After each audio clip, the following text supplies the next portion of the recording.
Komið þið sæl. Út allan heim horfir fólk á enska boltann. Það bara staðreynd.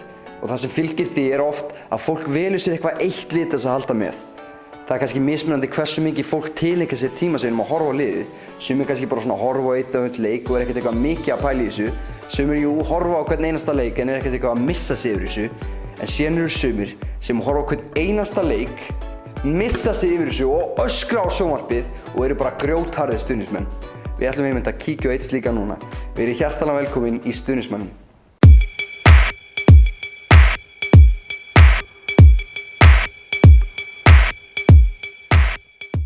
Já, fyrsti viðmælandi okkar í Stuðningsmanninum er engin annar en Ólafur Þór Jóelsson, eða Óli GimTV eins og hann er oft kallaður. Það fátt annað sem að Óli elskar meira en að setjast niður og spila góðan tölvuleik, en hann elskar hins vegar líka að setjast niður og horfa á uppáhaldsliðið sitt í enska boltanum Tottenham Hotspur. En þess má geta að Óli er einn af stofnendum Tottenham klúbbsins á Íslandi. Þess vegna ákváðum við að hitta á hann Óla og taka við hann létt spjall. Sæll Óli, hvað syngur í þér?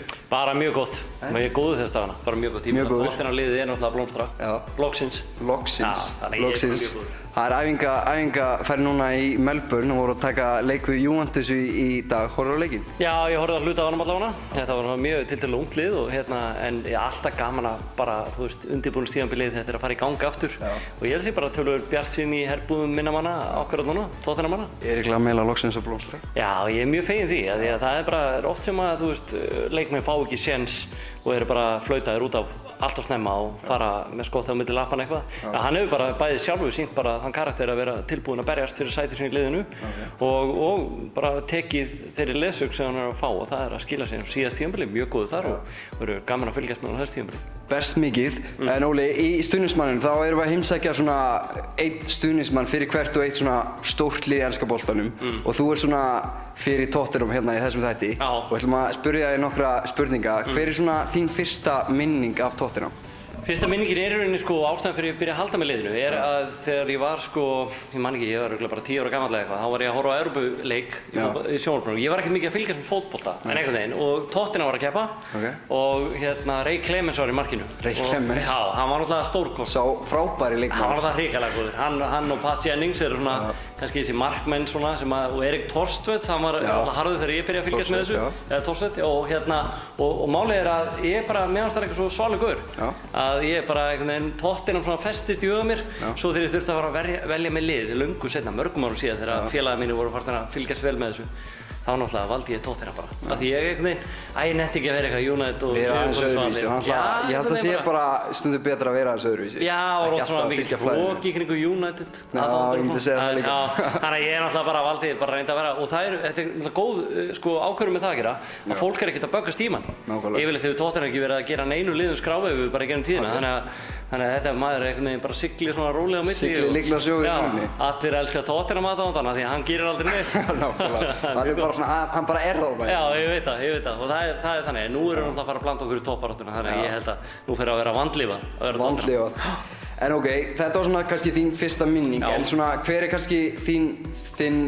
uppáhaldsleikmaður í gegnum því það er auðvitað búin að vera fullt af flottu leikmaður, ég meina Berbatov, Bale, Jim Bonda flottur í bakgrunum Pascal maður, hann var svakalegur og náttúrulega mjög flott margir leikmenn búin að fara þetta í gegn ég held að eftirlætis leikmaðurinn minn og ég fór einmitt á White Hart Lane og sá hann spila, það er Jürgen Klinsmann hann var náttúrulega kom tvísvar til liðsins bjargaði hann náttúrulega frá falli bara þarna þegar hann kom í seinnaskipti og bara kallaður heim aftur og hann náttúrulega spilaði þarna, ég man nú ekki alveg í hvað mörg ár en hann náttúrulega var að búa til þetta frábæra partnership þarna frammi og og gaman að sjá þetta, ég fór einmitt á 1-1 leik á móti Liverpool á White Hart Lane og þar var hann náttúrulega alltaf verið að væna um að vera að dífa sér og eitthvað vesen en hann var eitthvað svona sjarmi yfir honum, skemmtilegu leikmaður og skoraði náttúrulega helling og var svona alveg Tottenham alveg inn að beini held ég í enska var nú ekki lengi en skoraði fullt af flottum mörkum já, gerði það og hann var líka bara svona legend þegar hann kemur til liðsins og í rauninni var Jürgen Klinsmann svona fyrsti útlendingurinn sem einn af fyrstu útlendingurinn sem er að koma í ensku úrvalsdeildina hann er svona maðurinn sem eiginlega opnaði hurðina og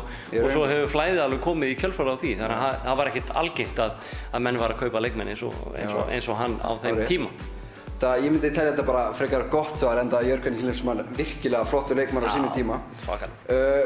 Það hafa verið auðvitað mikið af flottur leikmönnum og og sumir myndu deyja fyrir klúbbinn en aðrir kannski ekki alveg í þá áttina og það er einn leikmaður sem gerði smá svona vont í hjörtu fyrir Tottenham aðdáendur og það er Sol Campbell.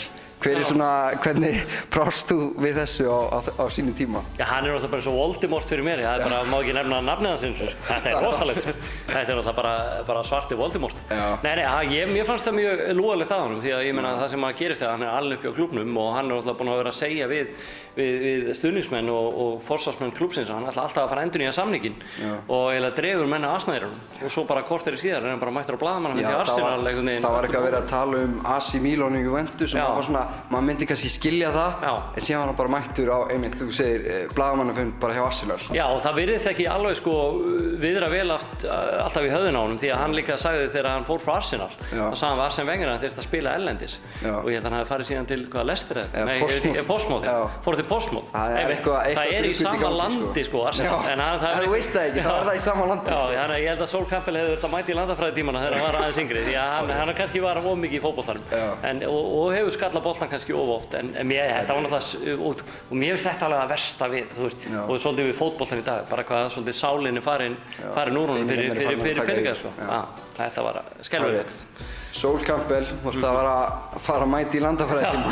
Fara að hysja upp og mæta í landafræði, þetta er náttúrulega vandræðalegt. Síðasta tímabil, það var gott. Allavega með við svona síðustu tímabil og Tottenham stuðningsmenn voru kannski farnir að leyfa sér að dreyma í lokin. En síðan svona fór þetta að síga frekar mikið undir lokin. Hvernig tókstu í vonbrigðin svona undir lokin? Ég er nú með svona ágætis jafnað að geða og æsi mig ekkert mjög mikið í fótbolta en ég mér finnst það bara mjög leiðilegt að sjá liðið svona molna niður. Svo Dele Alli að fá hérna Bann og Dembele og ég meina Alan Sugar sem átti klúbbinn og var stjórnarformaður heilengi hann sagði mér þetta á Twitter að það ætti bara að rukka Dembele og Dele Alli fyrir bara peninginn sem að kosta að lenda í þriðja sæti í staðinn fyrir öðru sæti af því að þeir náttúrulega þetta var bara skrítið en á móti kemur og þetta er ungt lið sem við erum með núna og mjög spennandi lið og þeir kannski þrátt fyrir að hafa svona eldmóð til að berjast ekki inn á leikina og pressa svona á þessa hreyfingu sem við gerum hérna á leikinum og þá kannski hafa þær ekki alveg reynsluna uppi bara til að klára leiki og svona þeir bara brotnuð síðustu 6 vikurnar voru bara skelfilegar. Þeir voru ekki sjálf sér líkir í rauninni síðustu leikunum. Og þeir kepptu á móti Newcastle þarna, var það ekki síðasta leikurinn? 5-1. Já, að þú veist, þeir hafðu séns þarna að bara vinna leikinn, Newcastle sem hefur verið með allt niður sig, bara til að vera ofar en Arsenal í bara svo langa leiki og ef það er ekki hvati til að leggja allt í þetta. En þeir voru með allt niður sig, því miður. Ok, þetta var auðvitað síðasta tímabil og kannski maður farin að líta betri augum á næsta tímabil. Hvernig heldur muni ganga þessu tímabili? Þetta verður erfitt tímabil og það getur alveg brugðið til beggja vona. Nú voru öll liðin sem klúðruðu síðast tímabili, eins og City og United, Chelsea, Liverpool, þau eru öll að bæta við þessi leikmennu núna og það er bara sjaldan aldrei verið jafn mikil fjárútlát held ég. United enn og aftur að kaupa bara nýtt lið eða gríðarlegum peningum, gerði það mikið undir Van Gaal en svo eins og Jürgen Klopp sagði, þá sagði hann, þú veist, það er ekki alveg bara alltaf verðmiðin á leikmennum sem skila þér árangri, það er í rauninni stemmingin í liðinu. Og ég til að Tottenham, svona stæðsti kostur Tottenham á síðast tímabili var bara stemmingin í liðinu. Maður sá bara, þú veist, Erik Dyer og Dele Alli, þeir voru svona alltaf góðir vinir og svona stemming, þeir voru alltaf að fíblast í einhverjum vídeóm og maður sá líka þeir skoruð, þá var þetta svona nánast eins og íslenska landsliðið, þeir voru bara allir hrúið saman og eftir leiki komið til áhorfenda og svona, þú veist, þökkuðu fyrir, hann með svona góð stemming. Og mér finnst þau búin að bæta vel við sig í sumar. Wanyama góður á miðjuna þarna með Dembele og Dyer, þetta líst vel á það. Og svo fá Jansen frammi. Þú veist, kannski óskrifa blað í enska boltanum en hollenskir framherjar hafa verið að koma vel út í gennum tíðina í Englandi. Þannig að ég held að við getum bara bjartsýnir en á móti kemur að ef allt smellur saman hjá stóru liðunum að þá verður þetta erfitt tímabil og erfitt að ná topp 4. Þetta þótti kannski hvort mun vega meira stemmingin í liðinu eða peningarnir hjá stóru liðunum? Nákvæmlega og Tottenham er ekki að fara að keppa í stóru liðin hvorki laun eða bara fjárhæðir. Ekki á meðan Daniel Levy alltaf fyrir stjórnunni held ég. Nei og í rauninni vilja bara og Tottenham er bara ekki en það orðin það stór klúbbur einhvern veginn og fólk vilji koma þó ég meina þeir eru núna í meistaradeildinni samt ekkert að draga stærstu stjörnurnar að sér. Já, þetta var kannski svona almennar spurningar Tottenham. En ok, hvernig heldurðu að deildin muni fara? Hverjir heldurðu muni vera meistarar og hverjir heldurðu að muni falla? Sko, ég held að einhvern veginn City finnst mér einhvern veginn líklegir. Þeir náttúrulega voru með rosa góðan mannskap. Þeir einhvern veginn líka svona brotnuðu og voru ekkert alveg að ná að kveikja neistan. Þeir eru búin flottan þjálfara. Þannig að ég held að Guardiola eftir að gera stóra hluti, búin að vera að eyða miklu og er örugglega ekki hættur. Chelsea held ég að verði svona ennþá vesen. Hann var að segja bara daginn og vantaði 5 leikmenn í viðbót. Þú veist, það er hrikalegt þegar þú ert að fara að skipta út nánast heilu liði. Við höfum alveg upplifað það í Tottenham eftir Bale peninginn. Þannig að ég City voru með góðan grunn, samt búin að bæta vel inn í púsli núna. Þannig að ég svona myndi spá þeim titlinum. Það er eitthvað svona, já, það sem ég myndi. Þannig það er þitt svar? Já, ég myndi segja það, City. Að falla... Það er kannski bara einhver lið. Já, það verður ekki. Ég hugsa að Sunderland sé líklegt, sko. Já, þeir eru alltaf... Þeir eru svona, það er dálítið eins og þeir vilji falla. Já, Já, þeir eru bara að vera að hanga þarna. Það er bara eins og þeir hafa bara, þú veist, læst tönnunum í deildina einhvern veginn og hefur tekist að hanga inni. Ég ætla að vona bara að þeir falli. Þeir eru ekkert að gera mikið fyrir deildina. Og svo er náttúrulega spurning með þessar nýliða sem komið núna, hvernig þeir spera sig. En ég held að Sunderland sé allavega öruggir niður. Svo bara veit ég ekki hvernig, þetta er náttúrulega alltaf eins með botnliðin, eða liðin sem eru nýkomin upp, þau geta brugðið til beggja vona, annarkjör svakalegur eldmóður og stemming og bara keyra þetta í gang. Eins og með Leicester, það var þetta ekki nýlega á síðasta tímabili. Nei. Ef voru alltaf nýtt lið, sem ég segja. Og Leicester gæti alveg átt í vandræðum á þessu tímabili, þannig að ég ætla ekki að útiloka það, þeir myndu jafnvel fara niður, en það, þú veist, veit maður aldrei hversu góð stemmingin er núna eftir sumarið. Já, ég vil þakka honum Óla kærlega fyrir spjallið. Hann spái City sigri í deildinni og Leicester falli. Nei, ég segi svona. En það sem við gleymdum að láta hann Óla taka sérstaklega stuðningsmanna áskorun, það verður það bara hreinlega að bíða betri tíma. Ég þakka okkur kærlega fyrir áhorfið og við sjáumst í næsta myndbandi. Takk fyrir.